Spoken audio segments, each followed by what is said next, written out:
శ్రీలీల చేసింది 2 సినిమాలే. అందులో ఒకటి ఫ్లాప్ అయింది, ఇంకోటి హిట్ అయింది.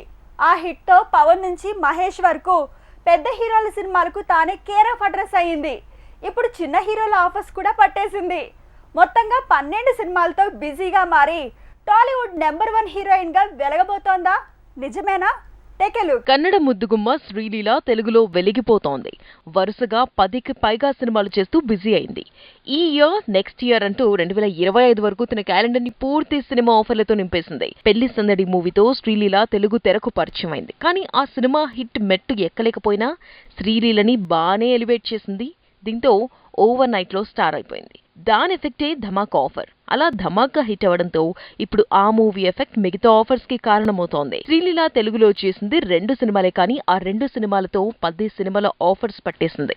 ఇలా వరుసగా ఆఫర్స్ పట్టేస్తూ పూజా హెగ్డే, రష్మికకు మించిపోయింది. టాలీవుడ్ నెంబర్ 1 హీరోయిన్ అనిపించుకుంటోంది. శ్రీలీల ఇప్పుడు బాలయ్యకి కూతురుగా, మహేష్ కి మరదలుగా, పవన్ కి ప్రేయసిగా చేస్తూ పెద్ద హీరోల సినిమాలతో బిజీ అయ్యింది. ఇలా పెద్ద హీరోలే కాకుండా నితిన్, రామ్ పోతినేని, సాయి తేజ్, వైష్ణవ్ తేజ్, నవీన్ పోలిశెట్టి, విజయ్ దేవరకొండతో సినిమాలు చేస్తూ దూసుకెళ్తోంది. ఇలా శ్రీలీలకి వరుసగా సినిమాల ఆఫర్స్ రావడంతో తన రెమ్యూనరేషన్ కూడా పెంచేసింది. సినిమాకి 50 లక్షలు పెంచేస్తూ 4 కోట్ల వరకు అందుకుంటుంది.